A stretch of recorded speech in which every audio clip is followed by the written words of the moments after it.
सेवा करे कर जोड़ी प्रभु जी के चरणों में चित लाता। ओम जय पारस देवा। जय बोलो श्री पार्श्वनाथ भगवान की जय। जय जय हो, जय हो। जय जिनेन्द्र भैया जी।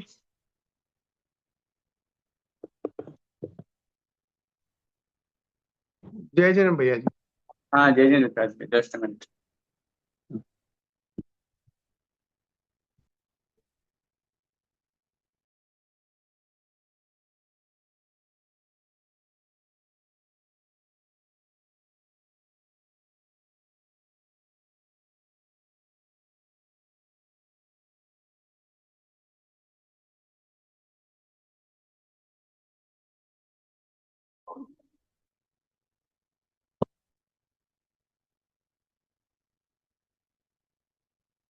आइए प्रारंभ करते हैं मंगलाचरण के लिए, अपने दोनों हाथ जोड़ लें। ओम नमः सिद्धेभ्यः। ओम नमः सिद्धेभ्यः। ओम नमः सिद्धेभ्यः। नमो अरिहन्ताणम्, नमो सिद्धाणम्, नमो आयर्याणम्, नमो वज्रायाणम्, नमो लोकविसावुणम्।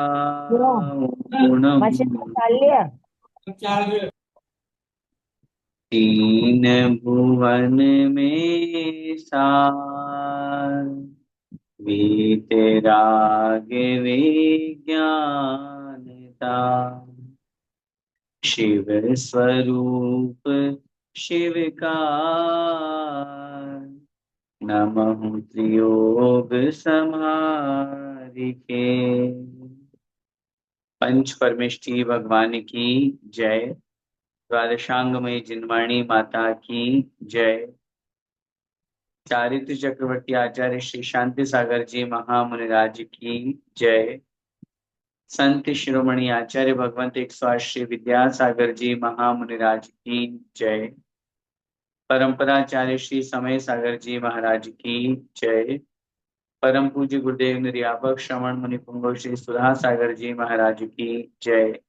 अढ़ाई द्वीपस्थ समस्त महामुनिराजों की जय। पंडित श्री दौलत राम जी द्वारा विरचित छेड़ालाजी ग्रंथ का हम सभी स्वाध्याय कर रहे हैं और अंतिम कड़ी, अंतिम चरण की ओर अपन हैं। पिछली कक्षा में अपन ने छठी ढाल का अंतिम छंद पढ़ा था और पूरी छह ढालों में अपन ने बहुत अच्छी प्रकार से पंडित दौलत राम जी को और उनके द्वारा लिखे हुए शब्दों को समझा। वास्तव में छह डाला ग्रंथ एक छोटा समयसार कहा जाता है और पूज्य आचार्य भगवंत विद्यासागर जी महाराज स्वयं, वैसे तो जब हम देखते हैं एक आचार्यों की परंपरा, दिगंबर मुनिराजों के द्वारा लिखे हुए ग्रंथ हमारे लिए प्रामाणिक माने जाते हैं, लेकिन कहीं न कहीं यदि किन्हीं गृहस्थ विद्वानों के द्वारा, लेखकों के द्वारा यदि ऐसा कोई ग्रंथ लिखा जाता है जिसमें आगम के परिप्रेक्ष्य में सारा वर्णन हो, आचार्यों के द्वारा प्रणीत जो बातें हैं उन्हीं का कथन जिसमें किया गया हो, किया जाता हो, तो वो ग्रंथ भी, वो शास्त्र भी अपने लिए कहीं ना कहीं प्रामाणिक की कोटि में आ जाते। और उसी दृष्टि से इस ग्रंथ को या पंडित दौलत राम जी के द्वारा रचित होने पर इस छेड़ाला को भी अपन एक मुख्य स्थान देते हैं।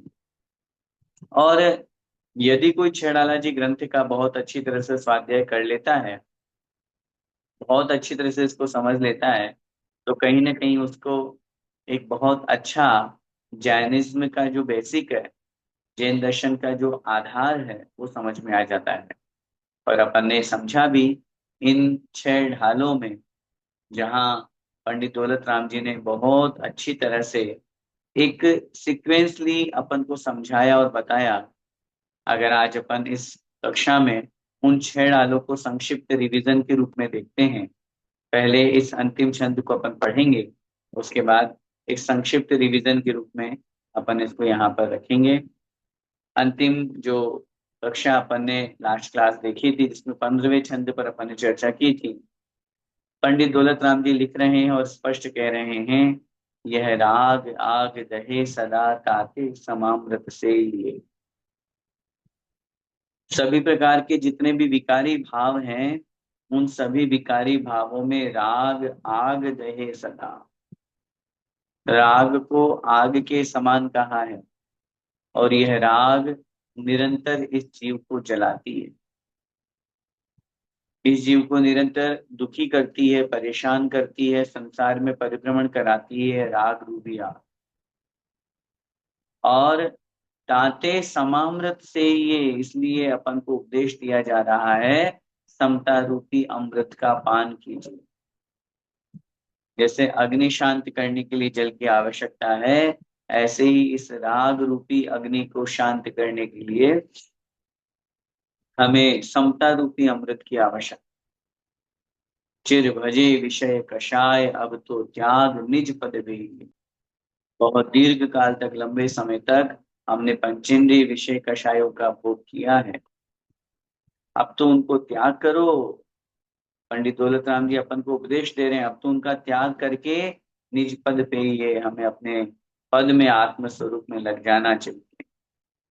और बहुत अच्छी शिक्षा के माध्यम से अपन को यहाँ समझा रहे हैं, कहाँ रच्यों पर पद में न तेरो पद, यहे क्यों दुख सहे। हे भव्य जीव, तू कहाँ पर पद में लगा हुआ है, पर पदार्थों में लगा हुआ है, पर वस्तुओं में लगा हुआ है। और जरा थोड़ा सा अगर अपन विचार करें, तो हमारे 24 घंटे सब पर तत्व में जा रहे हैं। आत्म तत्व की ओर दृष्टि, आत्म तत्व की ओर अपनी ओर आना, ये तो बिल्कुल मान के चले कि क्या व्यवस्था। अपन 24 घंटे बहिर्मुख हैं, अंतर्मुख होने का तो कहीं कोई ऐसी स्थिति दिख ही नहीं रही। मंदिर जाना, पूजा पाठ करना या अन्य और कोई भी अपन क्रिया करते हैं, उसमें भी हम अंतर्मुख कितना हो पाते हैं, कितनी देर के लिए हो पाते हैं, कितने समय के लिए हो पाते हैं। तो ये भाव अपन को समझना है। वास्तव में अपने आत्म स्वरूप को अपन को प्राप्त करना है, तो उस आत्म स्वरूप को प्राप्त करने के लिए अपन को पर पदार्थों से मोह कम करना पड़ेगा, पर वस्तुओं से मोह कम करना पड़ेगा। और उन पर वस्तुओं से, पर पदार्थों से जब अपन मोह राग ये सब कम करेंगे, तो आत्म स्वरूप की ओर दृष्टि आएगी, और वही अंतर्मुख होने का एक मुख्य साधन है। अब डोल हो सुखी सबद रचना, दाव मत चूको। बहुत अच्छी तरह से कह रहे हैं, ये अवसर अब मत चूको। ये जो अवसर अब अपन को मिला है, मनुष्य पर्याय मिली है, बड़े सौभाग्य से, बड़े पुण्य से प्राप्त हुई है। इस मनुष्य पर्याय को अपन को व्यर्थ नहीं जाने देना है, और बहुत अच्छी तरह से अपने कार्य को अपन को करना है। अब अंत में जब भी कोई ग्रंथ लिखा जाता है, तो उसकी प्रशस्ति लिखी जाती है। ये ग्रंथ कब लिखा गया, किसने लिखा, और किस भावना से लिखा, ये सारा का सारा कथन इस अंत के 2 छंद में यहाँ दे रहे हैं। आइए निकाल लीजिए। एक नव वसु एक वर्ष की, तीज शुक्ल वैसाख, कर्यो तत्व उपदेश यह, लखी बुध जन की भाग, लघु धी तथा प्रमाद ते, शब्द अर्थ की भूल, सुधी सुधार पढ़ो सदा, जो पावो भवकूल। पंडित दौलत राम जी इन अंतिम पंक्तियों में अपने मन की भावना प्रकट कर रहे हैं। और देखिए, सबसे बड़ी बात होती है उस भावना में लघुता की अभिव्यक्ति। इतने बड़े विद्वान, इतने ज्ञानी, जैसा अपन ने प्रारंभ में पढ़ा था शुरुआत में इनके बारे में, कि ये जो कार्य करते थे उसमें, छपाई के कार्य में करते करते और रोज के कितने सारे श्लोक याद कर लिया करते। ज्ञान का इतना क्षयोक्षम है, अपने आप में इतने बड़े ज्ञानी विद्वान हैं, उसके बावजूद भी यहाँ पर अपने आप को इतना लघु, इतना छोटा बता रहे हैं कि मुझसे छोटा, मुझसे मतलब अपने आप को कह रहे हैं यदि मुझसे कोई गलती हो गई हो तो विद्वान लोग उससे सुधार करके सोचिए जरा। ये जो संस्कार मन में आते हैं, परिणाम मन में आते हैं कि मैं सामने वाले से अंत में क्षमा याचना करूं, मैं सामने वाले से कहूं यदि कोई गलती हो गई हो तो मुझे क्षमा करे, और मेरी गलती को, गलती स्वीकार करके, मेरी गलती मान करके और उसे ठीक करके ग्रहण करे। ये लघुता, ये विनम्रता, ये सरलता और सहजता आत्मा को मोक्ष मार्ग पर ले जाती है। इसीलिए यहाँ पर भी पंडित दौलत राम जी अपने पूर्वाचार्यों का अनुसरण करते हुए कह रहे हैं। कब लिखा ये ग्रंथ? तो एक नव वसु, एक माने एक, नव माने 9, वसु माने 8, और वापस एक माने एक, 1 9 8 1।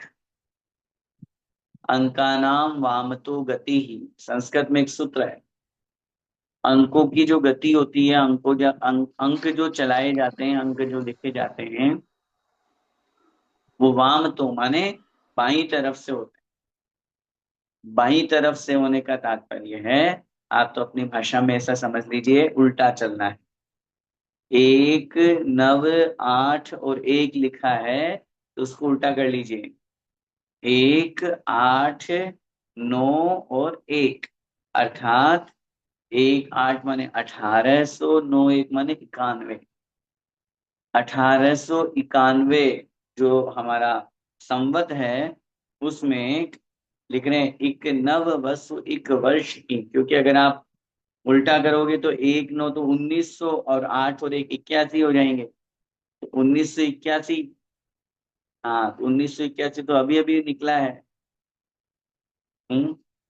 1981 तो 45 साल पहले वाली बात हो गई, तो 45 साल पुराना थोड़े ना ग्रंथ है ये ग्रंथ तो 1891, 19वीं शताब्दी का है। लगभग यू मान के चलिए मोटा मोटी तो 135 वर्ष, 135 40 वर्ष प्राचीन। तो 1891 में पंडित दौलत राम जी हुए, उनका जो अपन समय पढ़ते हैं उस समय हुए का तात्पर्य उस समय 1891 में जन्म नहीं हुआ था उनका। उनका जन्म तो अपन ने जो प्रारंभ में पढ़ा था ईस्वी विक्रम संवत 1855 में हुआ था। तो 1855 और 1891, तो उस उम्र में उन्होंने इस ग्रंथ की रचना करी। इसलिए लिख रहे हैं एक नव वसु एक वर्ष की, अर्थात उस 1891 वर्ष की संवत, विक्रम संवत की तीज शुक्ल वैशाख, तीज माने तृतीया, शुक्ल माने शुक्ल पक्ष की, वैशाख माने वैशाख माह, वैशाख माह है शुक्ल पक्ष और तृतीया तिथि को कर्यो तत्व उपदेश, यह कर्यो माने किया गया है, यह माने यह, तत्व उपदेश माने तत्व का उपदेश। पंडित दौलत राम जी कह रहे हैं उस दिन मैंने ये पूरा का पूरा वैशाख शुक्ला तृतीया विक्रम संवत 1891 उसमें मैंने ये ग्रंथ ये तत्व का उपदेश किया। कैसे ये तत्व का उपदेश दिया? लखी बुध जन की भाग। लखी माने लख करके देख करके, बुधजन, बुधजन एक कवि हुए हैं, उनकी भाग माने भाषा, उनकी कथन शैली, उनकी उपदेश को, उनके कथन को देख करके। अब यहाँ दो अर्थ लगाना है। पहला अर्थ तो निकल करके आ रहा है लखी बुध जन की भाग। ये भी अपने को समझ में आ रहा है कि जैसे हमारे पूर्वाचार्य जो होते हैं वो अपने गुरु का नाम लिखते हैं कि हमें ये ज्ञान कहाँ से प्राप्त हुआ, तो अपने गुरु से हुआ। तो गुरु से जब ज्ञान प्राप्त होता है तो वो गुरु का नाम स्मरण करते हैं। ऐसे ही पंडित दौलत राम जी भी बुद्ध जन के शिष्य कहे जाते हैं, कविवर बुद्ध जन हुए हैं। और उन्होंने यहाँ दौलत राम जी ने बुद्ध जन की भात माने उन कविवर बुद्ध जन की भाषा, उनके कथन को लखी माने देख करके, ग्रहण करके, और मैंने यहाँ पर तत्व का उपदेश दिया। तो दो अर्थ है। पहला अर्थ है कविवर बुद्धजन जी इनके गुरु हैं, उनकी अपेक्षा से या उनको देख करके, उनसे सीख करके इन्होंने अपनी बात कही है। और दूसरा अर्थ है बुद्धजन, बुद्ध माने बुद्धिमान लोग, जन माने लोग। जो बुद्धिमान लोग हैं, जो ज्ञानी है, विद्वान है, आचार्य उपाध्याय साधु हैं, जिन मुनिराजों ने उपदेश दिया है, शास्त्र लिखे हैं, उनकी भाषा शैली को देख करके, उनके कथन को देख करके मैंने ये यहाँ पर तत्व का उपदेश किया। और सबसे बड़ी बात जो आगे आ रही है, लघुधी। लघु माने कम, धी माने बुद्धि। कम बुद्धि या अल्प बुद्धि तथा प्रमादते, तथा माने और, प्रमादते माने प्रमाद से। अल्प बुद्धि और प्रमाद से होने के कारण, प्रमाद से लघुदी तथा प्रमाद थे, शब्द अर्थ की भूल। यदि मैंने कोई शब्द की भूल कर दी हो, या जो लिखना चाह रहा हूं उसका अर्थ जो है उसकी मैंने भूल कर दी हो, कहीं ऐसा अर्थ निकल करके आ रहा हो जो गलत हो गया हो, कहीं ऐसा शब्द मैंने लिख दिया हो जो गलत हो, दो कारणों से हमेशा ध्यान रखिएगा गलती कहाँ होती है। गलती के दो निमित्त है। रत्नगंडक शावकाचार्य में भी आचार्य भगवान समंत भद्र स्वामी महाराज लिखते हैं, जब वो स्तुतिकरण अंग का वर्णन करते हैं, दर्शनाथ चरणाद वापी चलताम धर्म वत्सले, इसके ऊपर उपमोहन अंग की जब अपन होता है, तो वहां बाला शक्ति जनाश्रयाम वाच्यताम यत् प्रमार्जन्ति तद वदन्त्युपमोहन। तो अज्ञानी दशा में पहला कारण, और दूसरा होता है कभी कभी प्रमाद के कारण। अज्ञानता के कारण से भी गलतियां हो जाती, अल्प बुद्धि के कारण से उस विषय वस्तु का हमें ज्ञान नहीं है, हमें समझ नहीं आ रहा उस दृष्टि से। और दूसरा कारण है प्रमाद, आलस्य, कषाय भाव, इसके कारण से भी गलत लिखने में आ जाता है। जैसे अपन ने देख लो ना, गुस्से गुस्से में प्रमाद में, प्रमाद का मतलब केवल आलस्य नहीं होता। हाँ, प्रमत्ति योगात प्राण व्यप्रोपणम हिंसा, तो वहां प्रमत्ति योगात माने कषाय योगात, कषाय के कारण से। तो कहने का बहुत सीधा सा तात्पर्य है कि प्रमाद कषाय के कारण से भी कभी कभी दोष लगता है, और अल्प बुद्धि या ज्ञानता के कारण से भी दोष लग जाते हैं, गलतियां हो जाती है। कितने बड़े विद्वान कह रहे हैं जो मैंने ये ग्रंथ लिखा मैंने अपनी मर्जी से नहीं लिखा, मैंने अपने मन से एक शब्द नहीं लिखा, जो कुछ भी लिखा पूर्वाचार्यों से ग्रहण करके लिखा, विद्वानों को सुन करके, पढ़ करके, उनके माध्यम से लिखा, अथवा उनके गुरु कविवर बुद्धजन हुए उनको देख करके या हाँ उनसे ठीक है। सीख करके। आप ही देखो, और अंत में लिखने के पाँच बाद मिनट बैठ में कर यदि क्या क्या है बताओ। तू बता ना, तुम 5 मिनट बैठो, कल का डेढ़ दिन तक मैं मैगी खाऊंगा। साइलेंट कर लीजिए मोबाइल कर को। दे। और साथ में यदि प्रमाद के कारण से, अज्ञानता के कारण से तो शब्द की अर्थ की भूल हो गई हो, तो लिख रहे हैं सुधी सुधार पढ़ो सदा।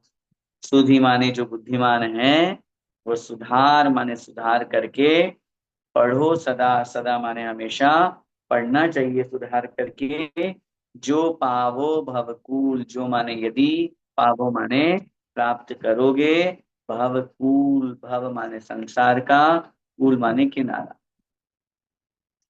यदि संसार का किनारा प्राप्त करना चाहते हो, यदि संसार से तिरना चाहते हो, तो जो इसमें कुछ गलती हो गई हो प्रमाद के कारण से अथवा अज्ञानता के कारण से, तो विद्वान लोग उसे सुधार करके पढ़ें। अब जरा इस बात पे अपन को विचार करना है, वर्तमान की स्थिति में तो अगर कुछ कह दिया जाए कि तुम्हारे इस छंद में, तुम्हारे इस पाठ में गलत है, तो हमारे मन में कितना विकल्प आ जाता है। चलो पाठ और ये सब जो लेखक की रचना है वो तो अपनी जगह है, सामने वाला कोई कार्य कर रहा है और उसकी गलती अपन ने निकाल दी, उसकी गलती अगर अपन ने बोल दी, तो भी तो कषाय जागृत हो जाती है। कितनी जल्दी कषाय जागृत हो जाती है। यहाँ इतने बड़े ज्ञानी विद्वान पंडित दौलत राम जी कह रहे हैं, यदि मुझसे कोई गलती हो गई हो, तो आप सभी लोग जो विद्वान हैं इसे सुधार करके पढ़े।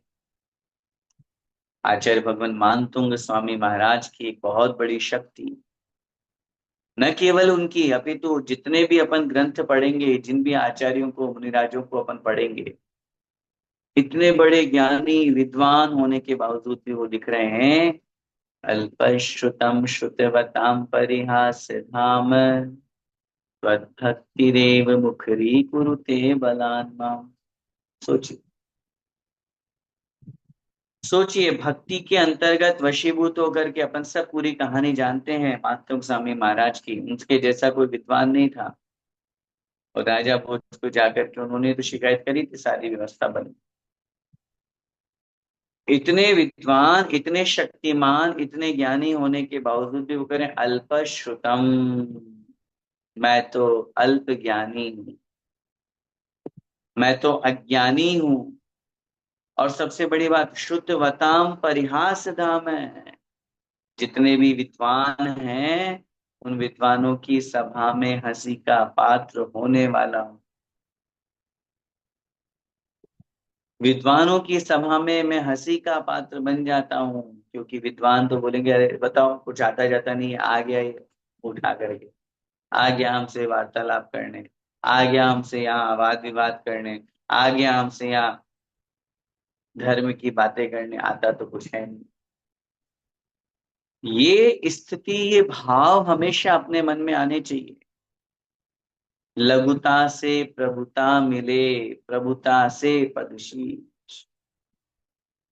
लघुता से ही प्रभुता की प्राप्ति होती है, प्रभुत्व की प्राप्ति होती है, ईशत्व की प्राप्ति होती है, ईश्वरीय शक्ति की प्राप्ति होती है। और यदि हम पहले से ही अहम भाव कर लें, अहंकार कर लें, तो फिर जो है वो भी चला जाता है, जो है वो भी समाप्त हो जाता है। इसलिए बहुत बड़ी बात है बंधुओं, ये अपने आप में लघु होना, अपने आप में छोटापन होना, अपने आप में इतना भाव ऐसा रखना नहीं, डाउन टू अर्थ। किस बात का अहंकार? जिनसे मैंने सीखा है, जिनसे मैंने प्राप्ति किया है ज्ञान, वो मुझसे कितने बड़े ज्ञानी हैं। जरा इस बात पे तो विचार करो। अकेला केवल शास्त्रों का ज्ञान ही नहीं, दुनिया में किसी भी वस्तु का ज्ञान यदि हम करते हैं, तो उस किसी भी वस्तु का ज्ञान हमारे माध्यम से जो हो रहा है, उसको कोई ना कोई सिखाने वाला है, उसका कोई ना कोई बड़ा है हमसे, जिसने अपन को पढ़ाया, गुरु के रूप में कोई ना कोई है। जब कोई है तो हम क्यों व्यर्थ में अपने आप में अहंकार करके अपने आप को अवनति की ओर ले जाते हैं, पाप बंद की ओर ले जाते हैं। इसलिए यहाँ पे इस छंद में अंत में पंडित दौलत राम जी क्षमा याचना करते हुए मन में ये भावना भा रहे हैं, यदि कोई गलती हो गई हो, कोई शब्द लिखने में भूल हो गई हो, या कोई अर्थ निकालने में मेरे अज्ञानता हो गई हो, तो ऐसा मत समझना कि मैं ज्ञानी हूं, तो आप जो मैंने लिख दिया वही प्रामाणिक है। नहीं, जो विद्वान लोग हैं, वो समझदार लोग उसको सुधार करके और पढ़ सकते हैं, इसमें मेरा कोई विकल्प नहीं। और यही भाव अपन को हमेशा किसी भी कार्य के प्रति रखना चाहिए। मैंने शुरुआत में कहा था आपसे, जब अपन ने रत्न शावकाचार शुरू किया था, पंडित दौलत राम जी एक ऐसी शख्सियत है। आचार्यों के ग्रंथ पढ़े जाते हैं, विद्वान तो और भी बहुत सारे हुए हैं, लेकिन एकमात्र पंडित दौलत राम जी हुए हैं जिन्होंने छेड़ाला लिख करके, एक ग्रंथ लिख करके, और एक साहित्य जगत में, जिनागम जगत में एक बहुत बड़ा अपना हिस्सेदारी प्राप्त करी है। या यूं मान के चलिए कि बेसिक सीखने के लिए एक आधार बनाया गया है। वही भाव, वही चीज अपन को यहाँ पर समझने का प्रयास करना चाहिए।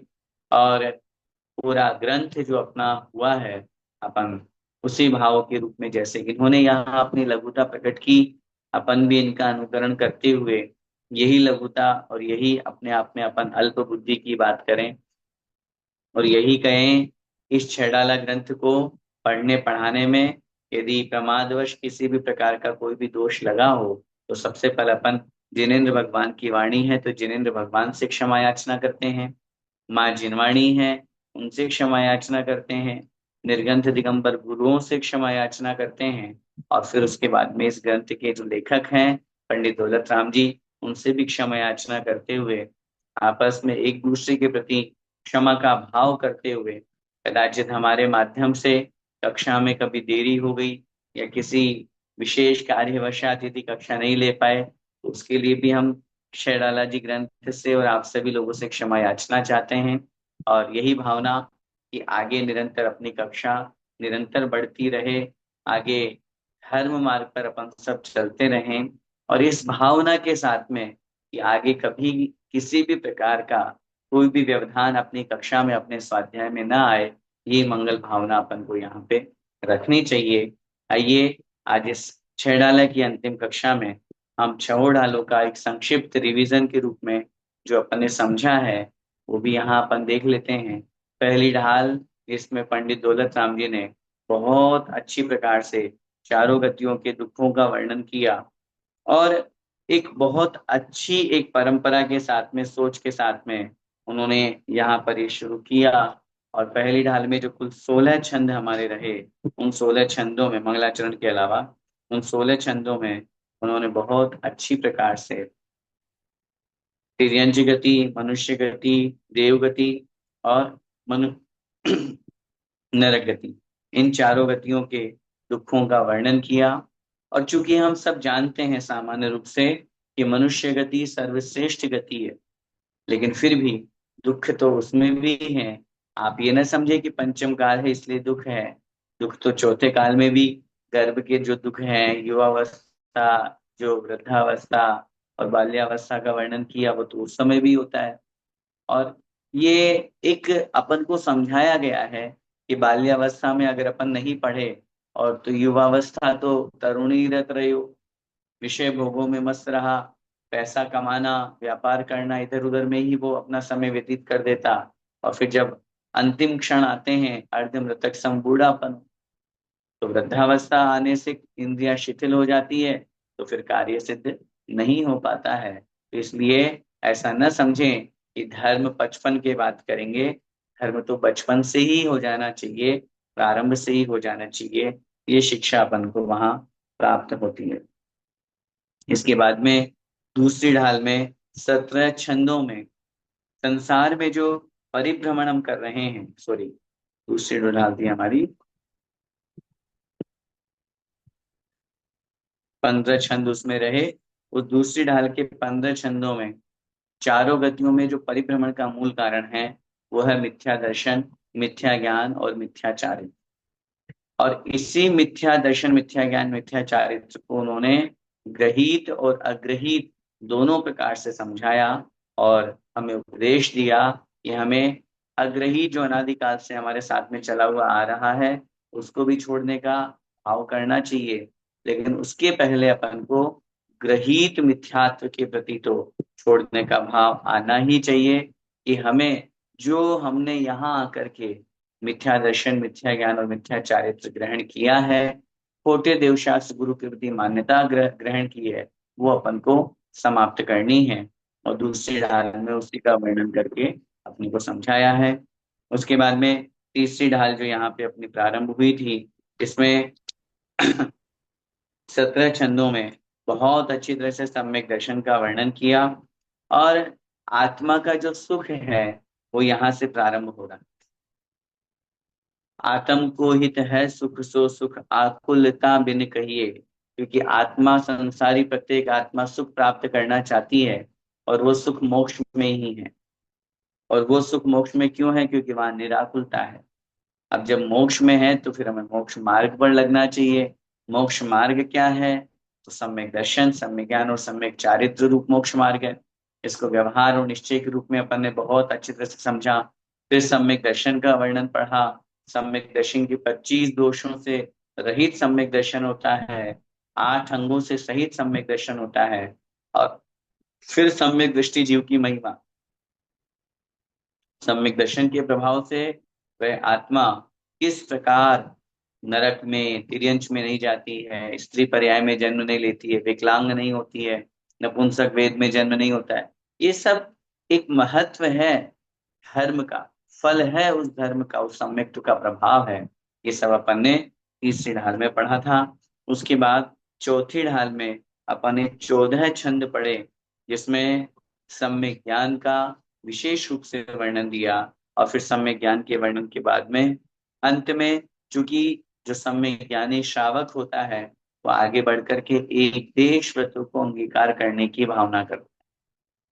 पूर्ण रूप से भले पापों का त्याग नहीं कर पा रहा हो, लेकिन स्थूल रूप से वो पापों का त्याग करके अणुव्रत रूप में अथवा गुणव्रत और शिक्षाव्रत रूप में श्रावक के जो 12 व्रत बताए गए हैं व्रत प्रतिमा के अंतर्गत, उनका बहुत सुंदर वर्णन यहाँ पंडित दौलत राम जी ने चौथी ढाल में किया है। अब वह जब श्रावक 12 व्रतों का पालन कर रहा होता है तो उस पंचम गुण स्थान को प्राप्त होते हुए अब वो निरंतर ये भावना भाता है। 12 भावनाओं को भाने से उसके जीवन में वैराग्य की उत्पत्ति होती है। और जैसा कहा गया है कि वास्तव में जैसे माँ पुत्र को जन्म देती है, वैसे ही ये 12 भावनाएं वैराग्य को जन्म देती है। और उसी वैराग्य के बलबूते पर वो सब कुछ अपनी गृहस्थ विकल्प, परिग्रह आदि को छोड़ करके और मोक्ष मार्ग पर लग जाते। और मोक्ष मार्ग का मतलब है सम्यक दर्शन, ज्ञान, चारित्राणि मोक्ष मार्ग। सम्यक दर्शन, सम्यक ज्ञान और सम्यक चारित्र, ये तीनों की एकता का नाम मोक्ष मार्ग है। और उसी मोक्ष मार्ग की ओर अग्रसर होते हुए वह आत्मा सम्यक चारित्र को प्राप्त करती है। और इसीलिए छठी और अंतिम ढाल में सबसे पहले उसी सम्यक चारित्र की परिभाषा या महाव्रत जो कहे गए हैं उनको यहाँ समझाते हुए 5 महाव्रतों में सबसे मुख्य महाव्रत है अहिंसा महाव्रत। उस समय हमने आपसे निवेदन किया था, यदि अहिंसा महाव्रत को अपन ने बहुत अच्छी तरह से पालन कर लिया तो सत्य, अचौर्य, ब्रह्मचर्य और अपरिग्रह, ये शेष 4 महाव्रत तो अपने आप उसके यूं मान के चलिए उस अहिंसा महाव्रत की चारों दिशाओं की 4 बाउंड्री हो। तो अहिंसा की रक्षा करने के लिए भी इन चारों को ग्रहण किया जाता है, अथवा यूं कह दें कि जब अहिंसा का पालन होता है और बहुत अच्छी तरह से होगा तो ये चारों भी अपने आप पल जाया करते हैं। इस तरह से 5 महाव्रत, 5 समिति, 5 इंद्रिय विजय, फिर अपने 7 जो शेष गुण हैं, 6 आवश्यक है उनकी चर्चा करी, 12 प्रकार का जो तप है और 10 प्रकार का जो धर्म है उनका ग्रहण करते हुए वे अपने आप में दया और करुणा भाव से युक्त हो। और जैसे एक व्यक्ति, या यूं कहें कि जैसे उदाहरण समझ लीजिए, आचार्य श्री जैसे जैसे आयु के उस अवसान में पहुंच रहे थे, अंतिम क्षणों में दया और करुणा बढ़ती जाती है। उसी प्रकार ये ग्रंथ जो अंतिम क्षणों में चल रहा है, तो साधुओं का वर्णन करते हुए दया धर्म को मुख्य धर्म बताया। जीवों की रक्षा करना, जीवों के ऊपर दया करना कितना बड़ा पुण्य का कार्य हुआ करता है। तो वही पुण्य का कार्य, वही भाव अपन को यहाँ पर समझने का रखना है। और फिर वो 28 मूल गुण और जो साधु रत्नत्र धारण करते हैं, उसके आगे बढ़ते बढ़ते वो जब आत्म स्वरूप में लीन हो जाते हैं, उसी स्वरूप का नाम है स्वरूपाचरण। अपने स्वरूप में आचरण करना, अपने स्वरूप में लीन होना, इसका नाम है स्वरूपाचरण। और जब वो इस अवस्था को प्राप्त होते हैं, आत्म स्वरूप में लीन हो जाते हैं, तो वो सभी प्रकार के विकल्पों को छोड़ क्या देते हैं, वो अपने आप धीरे धीरे छूट जाते हैं। आचार्यों ने स्पष्ट रूप से शास्त्रों में कहा है, उस समय फिर उन्हें प्रतिक्रमण, प्रतिशरण, प्रत्याख्यान, प्रवचन, कक्षा, स्वाध्याय, ये विकल्प नहीं होते, क्योंकि वो इससे ऊपर उठ चुके हैं। जब ऊपर उठ जाता है कोई इंसान, तो ऊपर उठने के बाद वो निम्न कार्य की ओर दृष्टि नहीं डालता, छोटे कार्यों की ओर दृष्टि नहीं डालता, क्योंकि वो शुद्धोपयोग में है। तो शुभोपयोग की क्रिया उस समय है नहीं करना। उस समय अगर मुनि महाराज सोचे, अरे मेरे सामायिक का समय हो गया, महाराज जिस सामायिक से ऊपर बैठे हो शुद्धोपयोग में लीन है, और उसी शुद्धोपयोग की दशा स्वरूपाचरण। और फिर जो अपन ने पढ़ा कि आत्मा में लीन होने का जो आनंद है, तो इंद्र नाग नरेंद्र व अहमिंद्र के नाही कहो। इंद्र नागेंद्र नरेंद्र अहमिंद्र सर्वार सिद्धि के देव, यो चिंत निज में थिर भये, तिन अकथ जो आनंद लयो, सो इंद्र नाग नरेंद्र व अहमिंद्र के नाही। इस तरह चिंतन करते करते करते करते आत्म स्वरूप में लीन हो जाने पर जो आनंद आता है, जो आनंद की अनुभूति होती है, अपन उसका अनुभव अभी नहीं कर सकते, क्योंकि गृहस्थ को नहीं होती। जैसे मैंने कहा ना, अपन बस पढ़ सकते हैं, जैसे मिश्री मीठी होती है ये अपन जानते हैं, सब जानते हैं, लेकिन कितनी मीठी होती है ये अपन नहीं कर सकते। ये तो जो मिश्री खाएंगे उन्हीं को आनंद आएगा, वो ही बता सकते हैं, और वो भी बता नहीं सकते शब्दों में, वो ही अनुभव करते हैं। ऐसे ही अपन तो बस शास्त्रों में पढ़ सकते हैं, और उसी पढ़ करके अपन समझ सकते हैं कि हाँ इस तरह से आनंद आता है। उस आनंद की अनुभूति तो जो आत्म स्वरूप में लीन हो जाते हैं, निर्विकल्प समाधि, उन्हें वो प्राप्त होती है। और वही अवस्था अपन सबका लक्ष्य है। ये सब पढ़ करके, ये सब अंतिम, फिर पंडित दौलत राम जी ने उसी शुद्धोपयोग के माध्यम से घातीय कर्मों का नाश और कर्मों का नाश करके अरिहंत अवस्था की प्राप्ति, नौ केवल लब्धियों की प्राप्ति, अनंत चतुष्टय की प्राप्ति, और फिर वही आत्मा शुक्ल ध्यान के माध्यम से 13वें और 14वें गुण स्थान को भी पार करके और सिद्ध अवस्था को प्राप्त कर लेते हैं। और सिद्ध अवस्था का भी बहुत सुंदर वर्णन, सिद्ध कैसे होते हैं, किस प्रकार होते हैं, वहां बहुत लंबे समय से यदि कोई पहले से ही मोक्ष गए हुए हैं, तो वो उनको ज्यादा सुख मिलता है, और जो आज गए उनको कम सुख मिलता है। ऐसी कोई व्यवस्था वहां नहीं होती है। ये सब चीजें रही है अनंता अनंत काल यथा तथा शिव परिणय।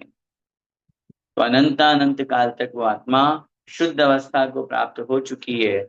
जैसे दूध से अपन ने दही जमा करके मक्खन निकाल लिया और घी हो गया, अब ये शुद्ध अवस्था है।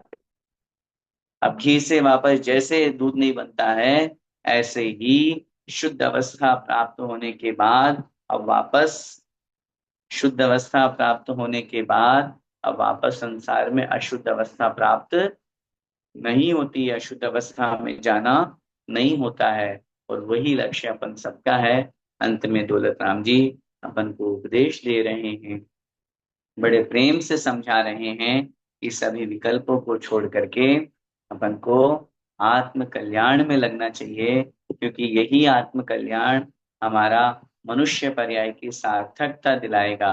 और अपन सब बड़े सौभाग्य से जो अपन ने इस छेड़ाला ग्रंथ को पढ़ा, मैं मानता हूं कि कहीं ना कहीं अपन ने बहुत अच्छी तरह से, देखिए पहले भी ये विषय बात आई थी, अभी फिर कह रहा हूं, भले ही एक साल में एक ग्रंथ हो, लेकिन मैं ऐसा मानता हूं कहीं ना कहीं वो ग्रंथ अपन बहुत अच्छी तरह से समझ पाए, क्योंकि मात्र शब्द का अर्थ ही बताना है तो वो तो पुस्तक आपके सामने आप खुद भी पढ़ लेंगे, लेकिन उसके माध्यम से जो चिंतन आता है, उसके माध्यम से जो अन्य विषय खुल करके आते हैं, वो हमारे लिए महत्वपूर्ण होते हैं।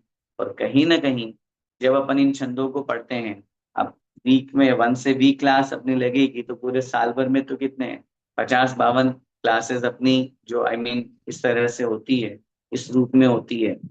तो कहीं ना कहीं ये अपन को एक धर्म से जुड़ने का माध्यम बना। और पुनः छेड़ाला एक बहुत सुंदर ग्रंथ अपन ने इसको पूर्ण किया। माँ जिनवाणी को हृदय से धन्यवाद देते हुए, पंडित दौलत राम जी को हृदय से धन्यवाद देते हुए, आचार्य भगवंत विद्यासागर जी महाराज, आचार्य समय सागर जी, पूज्य गुरुदेव सुधा सागर जी, प्रमाण सागर जी, जितने भी समस्त दिगंबर मुनि महाराज हैं, उन सबकी कृपा से अपन ने जो कार्य शुरू किया है, उनके आशीर्वाद से वो निरंतर चल रहा है। और यही भावना है, ये स्वाध्याय की कड़ी कभी टूटे ना, निरंतर आगे बढ़ते जाएं, निरंतर आगे बढ़ करके अपन स्वाध्याय में रुचि जागृत करें। और चूंकि अब ये ग्रंथ अपना पूर्ण हो रहा है, तो आप लोगों की जानकारी कर दूं और शेयर भी करना है, आप सब लोगों को बताएं। अब जो आगे अपन ग्रंथ पढ़ेंगे, एक बहुत महत्वपूर्ण ग्रंथ, आप थोड़ा सा लेवल धीरे धीरे बढ़ाते जाइए। जो क्रम हमारे यहाँ कहा गया है, उसी क्रम से अपन चल रहे हैं। पहले सिद्धांत प्रवेशिका भाग 1, 2 और 3, और अब 6 डाला। ये हो गया हमारा कोर्स प्रथम वर्ष का। अब द्वितीय वर्ष में रत्नगंडक श्रावकाचार है। तो रत्नगंडक श्रावकाचार संस्कृत भाषा का है, लेकिन आप बिल्कुल निश्चिंत रहे, चिंता न करें, बहुत सरल ग्रंथ है। और उसको अपन यहाँ पढ़ेंगे तो अपन को और अच्छी तरह से बेसिक क्लियर हो जाए।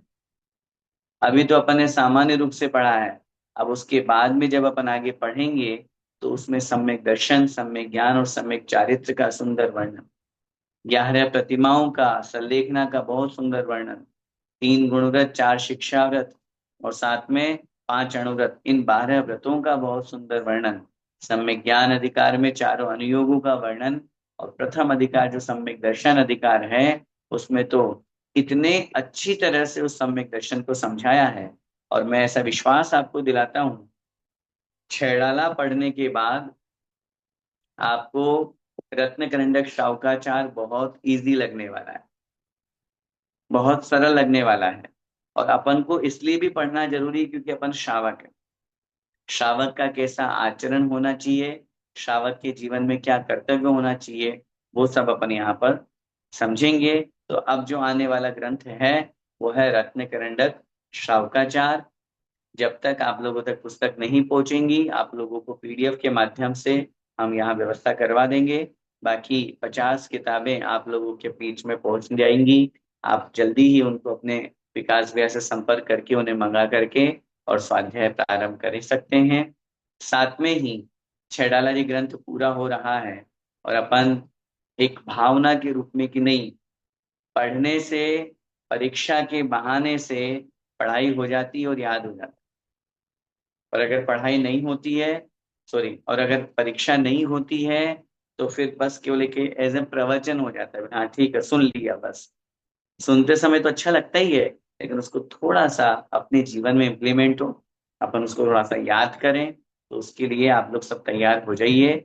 अगले महीने जुलाई में आप लोगों की परीक्षा आयोजित की जाएगी। कब होगी इसकी जानकारी जल्दी ही दे दी जाएगी। कैसे होगी उसकी भी जानकारी संक्षिप्त में ऐसा समझ लीजिए, जैसा कि पिछली कक्षा में मैंने बताया था कि मैंने अगली कक्षाओं में बताऊंगा कि छेड़ाला जी ग्रंथ की परीक्षा कैसे आयोजित होगी। छेड़ाला ग्रंथ की परीक्षा 2 चरणों में आयोजित होगी, क्योंकि अब तक तो भाग 1, 2, 3 हमारा चल रहा था, तो हो रहा था। लेकिन अब चूंकि छेड़ाला ग्रंथ है, तो छेड़ाला में प्रश्नोत्तर तो बनेंगे ही, और विकल्पात्मक प्रश्न 100 प्रश्न अपने जो व्यवस्था बनती है तदनुसार वो बना करके और उसमें फिर जो 90% मार्क्स जिनके आएंगे, 90 या 90 अबव, उनकी हम दोबारा सब्जेक्टिव एग्जाम लेंगे। रिपीट कर रहा हूं, छेड़ाला ग्रंथ 2 चरणों रूप में आयोजित किया जाएगा। प्रथम चरण जो होगा वो ऑब्जेक्टिव होगा, सब लोग उसमें सम्मिलित हो सकते हैं और उसी आधार पे जो मार्क्स अपने आपके सामने आएंगे उसके पेपर बनेगा। तो वही option, first question 4 option, second question 4 option, और उसमें से गूगल फॉर्म से जैसा अपन हर साल करते हैं वैसा ही उसका एग्जाम कंडक्ट होगा।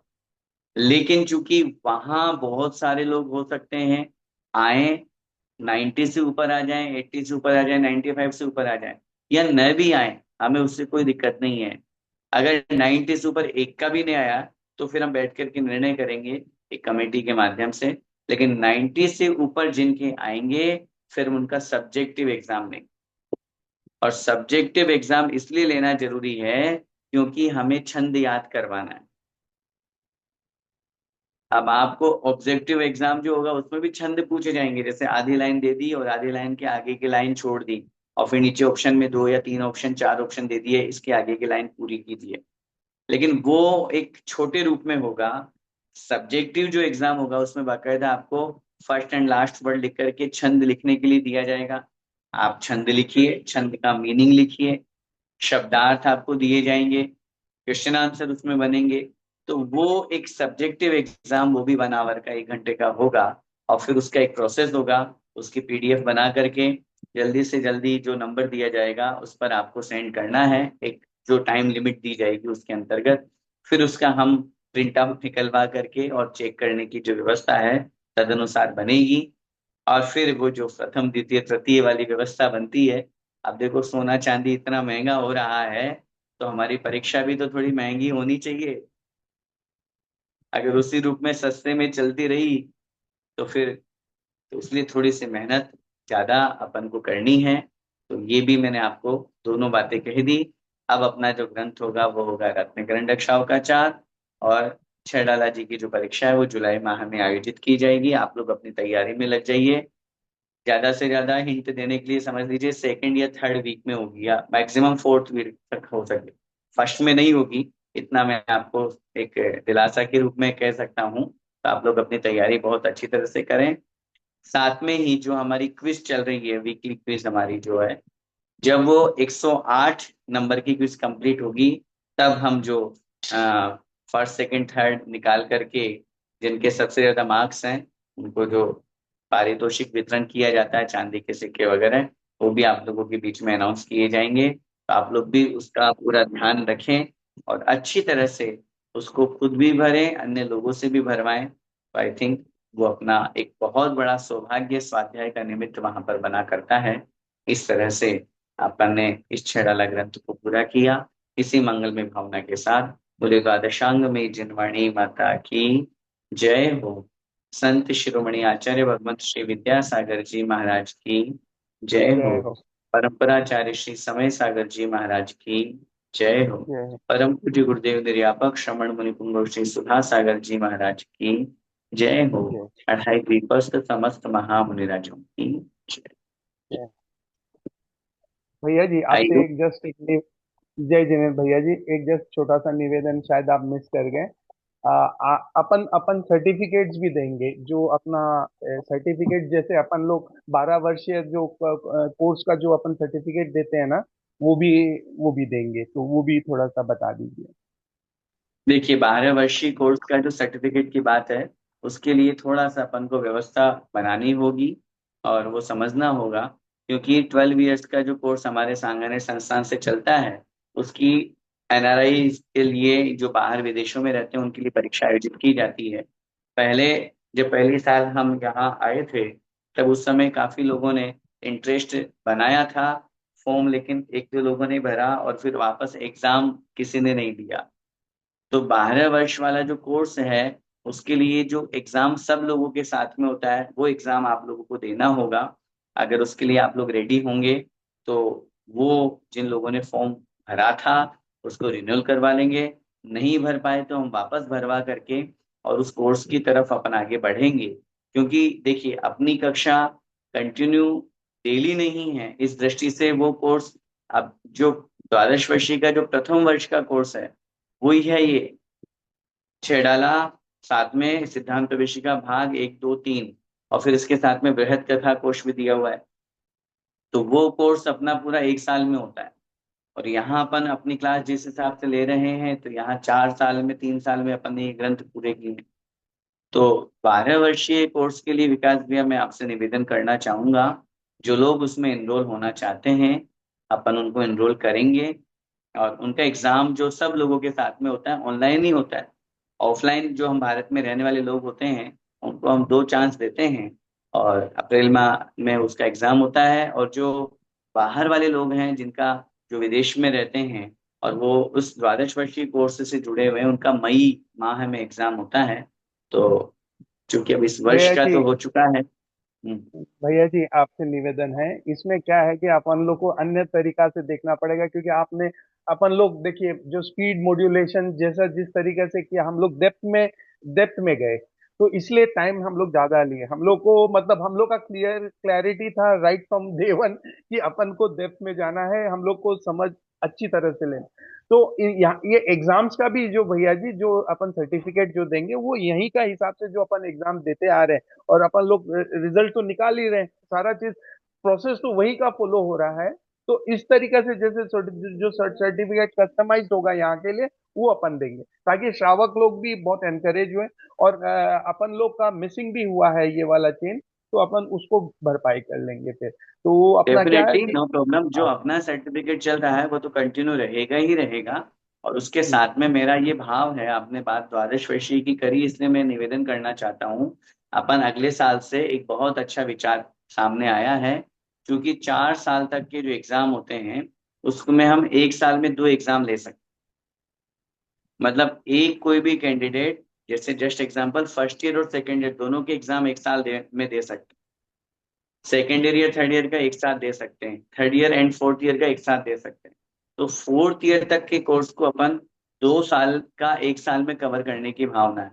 तो मैं फिर रिपीट करूंगा, तो मैं इसलिए निवेदन कर रहा हूं कि उस कोर्स को भी अपन फॉलो अपन को करना है, उस कोर्स को भी पढ़ना है। ठीक है, अपन डेप्थ में जा रहे हैं, वो एक शुरुआत थी। अभी अब हम रत्न शाहुकाचार्य पढ़ेंगे, अब बहुत सारी बातें ऐसी होंगी जो अपन पढ़ चुके हैं, तो वहां बहुत डेप्थ में जाने की फिर जरूरत नहीं पड़ेगी अपन को। तो वो कहीं ना कहीं अब धीरे धीरे अपन फिर उस लाइन में आ जाएंगे। तो ये एग्जाम अपना एक पर्सनल लेवल का हो गया, वो एग्जाम एक पूरा ऑल ओवर वर्ल्ड ठीक। लेवल का होगा। तो उसको भी अपन कंडक्ट कर, उसमें उनको इन्वॉल्व करके, उनको ज्वाइन करके, और फिर वो भी सर्टिफिकेट मेरा मन है कि वो भी आप लोगों तक पहुंचेगा। तो वो भी एक बहुत अच्छा अपने लिए उपलब्धि कहलाएगी। और दूसरा चीज है भैया जी, जिन जिन को अपना जिनवाणी चाहिए जो रत्नाकंठ श्रावकचार, वो हम लोग को प्लीज हमारे कोई भी एडमिन को आप बता दीजिए, ताकि हम लोग को और अरेंजमेंट करने में इजी रहे। तो ये भी एक रहेगा जो हम लोग एक हफ्ता के अंदर में यहाँ पे डिस्ट्रीब्यूट कर देंगे, जब भी अपना क्लास ठीक स्टार्ट बात। होगा। पहले पहले पीडीएफ दे देंगे एक बार, और उसके बाद सबको जो कंटिन्यूएशन क्योंकि चल रहा है जिनवाणी सबके साथ में रहना जरूरी है, जिनवाणी से एक स्वाध्याय की भावना बनती है। पीडीएफ तो पीडीएफ ही होती है, वो तो एक मजबूरी है। बाकी जिनवाणी सामने होने से भावना भी बनती है, स्वाध्याय का मन भी करता है, प्रॉपर पढ़ने का मन करता है। तो हमेशा, क्योंकि मोबाइल को कभी अपन जिनवाणी मान के नमोस्तु नहीं करते, हम्म, लेकिन जिनवाणी सामने तो जिनवाणी की विनय होती है, उसको नमोस्तु करते हैं। तो एक भावना बनती है। तो जिनवाणी सब लोग ले लीजिएगा, हम पहुंचा देंगे। और सब लोग नाम वगैरह जो विकास भी और उनकी टीम उनको लिखवा दें, ताकि सब तक जिनवाणी पहुंच जाए। ठीक। आइए, जो इस बार की ठीक। क्विज है उसके क्वेश्चन आंसर डिस्कस करते हैं।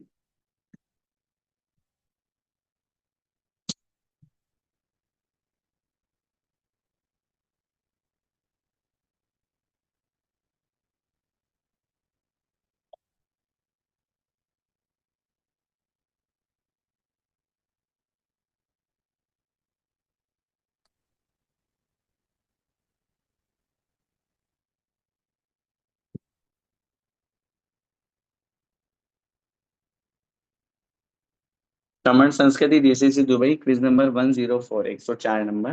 पहला प्रश्न, जम्बू द्वीप का विस्तार कितना है? 1,40,000 योजन, 1,00,000 योजन, 1,20,000 योजन या 99,000 योजन? सही उत्तर है बी, 1,00,000 योजन। हमारे जम्बूद्वीप 1,00,000 योजन विस्तार वाला है। दूसरा प्रश्न, जम्बूद्वीप की बादर परिधि कितने योजन है? बादर माने स्थूल परिधि। 1,00,000, 2,00,000, 3,00,000 या 4,00,000? सही उत्तर है सी, 3,00,000, क्योंकि सूक्ष्म में जाएंगे तो 3 पॉइंट कुछ और वहां आता है, इसलिए।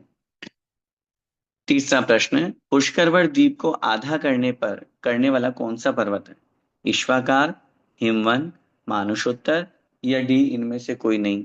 सही उत्तर है सी, मानुषोत्तर पर्वत, जो पुष्करवड़ द्वीप के बिल्कुल बीचों बीच में बना हुआ है, जिससे अंदर का आधा भाग जहां है वहां सारी व्यवस्थाएं हैं, नदी, तालाब, पर्वत आदि की, और बाहर वाले भाग में खालिस्तान है जहां जगन्य भूमि की व्यवस्था है। चौथा प्रश्न, निषद पर्वत की उत्तर दिशा और नील पर्वत की दक्षिण दिशा तथा पूर्व पश्चिम लवण समुद्र के मध्य में कौन सा क्षेत्र है? भरत, हरि, विदेह या रम्यक? सही उत्तर है सी, विदेह क्षेत्र। पांचवा प्रश्न, श्रीहरि आदि सभी देवियों की आयु कितनी होती है? 1 सागरोपम, 1 पल्योपम, 10 पल्योपम या 10 सागरोपम? सही उत्तर है बी, 1 पल्योपम।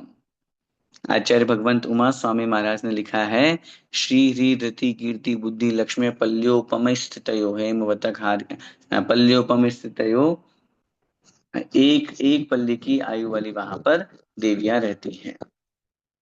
छठा प्रश्न, भरत क्षेत्र के विजयाट पर्वत से निकलने वाली नदियों के नाम बताइए। गंगा, सिंधु, उपर्युक्त दोनों या सीता सितुदा? सही उत्तर है सी, उपर्युक्त दोनों। सातवां प्रश्न, नंदन वन की चारों दिशाओं में 4 भवन हैं, इनमें कौन क्रीड़ा करते हैं? उत्तर मिलेगा सोम, यम, वरुण, कुबेर या उपर्युक्त सभी? सही उत्तर है डी, उपर्युक्त सभी। आठवां प्रश्न, भरत एवं एरावत क्षेत्र को मुख्यतया 2 भागों में विभाजित करने वाला खालिस्तान नामक विशाल पर्वत है? विद्युन्माली, विजयार्ध, पंचकूटाचल या त्रिकूटाचल? सही उत्तर है बी, विजयार्ध पर्वत। उसी विजयार्ध पर्वत से उसके 2 भाग बन जाते हैं, भरत और ऐरावत क्षेत्र के। नौवां प्रश्न, विद्याधरों के अधिपति रावण के भवन में सुवर्ण के 1000 खंभों से सहित कौन से भगवान का जिन मंदिर था? श्री शांतिनाथ भगवान, श्री पद्म प्रभु, श्री आदिनाथ, श्री महावीर? सही उत्तर है ए, श्री शांतिनाथ भगवान। उनका वह बहुत सुंदर जिनालय बना हुआ था और रावण वहां बहुत अतिशय भक्ति वहां करता था। अंतिम 10वां प्रश्न, मध्यलोक में कितने कुमानुष द्वीप और कितनी कुबो भूमियां हैं? 48, 48, 24, 24, 96, 96 या 16, 16? सही उत्तर है सी, 96, 96। 96 ही कुमानुष द्वीप है और इतनी ही कुभोग भूमियां हैं। ये जो अंतर्द्वीपज म्लेच्छ खंड भी इनको कहते हैं, लवण समुद्र और कालोदधी समुद्र में ये बने हुए हैं और वहां इस तरह उनकी रचना है। तो जो लवण समुद्र है उसमें 48 हैं, ऐसे ही कालोदधी समुद्र में 48 है। इस तरह से ये टोटल जो होती है ये 96 बन जाती है। इस तरह से ये 10 प्रश्न हमारे सामने थे और आप सब लोग इसे बहुत अच्छी तरह से स्वाध्याय करके आंसर दे रहे हैं। मैं अग्रिम शुभकामनाओं के साथ में बहुत बहुत बधाई देना चाहता हूं। जो इसमें विजयी रहेंगे उनका अनाउंसमेंट और उनका नाम ग्रुप में आप लोगों के पास में भेज दिया जाएगा। और दोनों तीनों बातें जो आज आपको कक्षा में निवेदन की गई है, अगले कक्षा में बहुत सुंदर ग्रंथ आचार्य भगवंत की वाणी, गुरु की वाणी, जिनेन्द्र भगवान की वाणी, मूल वाणी भगवान आचार्य समंत भद्र स्वामी महाराज, जो एक बहुत बड़े तार्किक विद्वान आचार्य हुए हैं, उनके बारे में भी अपन समझेंगे, उनकी लेखनी को भी समझेंगे। हम श्रावक हैं तो श्रावक का क्या कर्तव्य है उसको भी अपन समझेंगे। तो उसके लिए भी आप सब लोग अपना मानस तैयार करें, अन्य लोगों को भी जोड़ें और यही कहें कि आज अपने को घर बैठे इतना अच्छा सुलभ साधन प्राप्त हो रहा है माँ जिनवाणी सुनने का, तो अपन को उसका सही सदुपयोग करना है। सेकंड पॉइंट, छड़ाला जी ग्रंथ की तैयारी आप सभी लोग करें। कदाचित कोई कंटिन्यू क्लास नहीं कर पाए हैं या बाद में ज्वाइन हुए हैं या नहीं कर पाए हैं, तो वो लोग भी इस परीक्षा में सम्मिलित हों। परीक्षा देने से, परीक्षा की भावना से याद करने की भावना होती है और जब वो याद होता है तो कहीं ना कहीं वो हमारे जीवन के लिए लाभदायी होता है। तो ये सब बातों का अपन ध्यान रखें।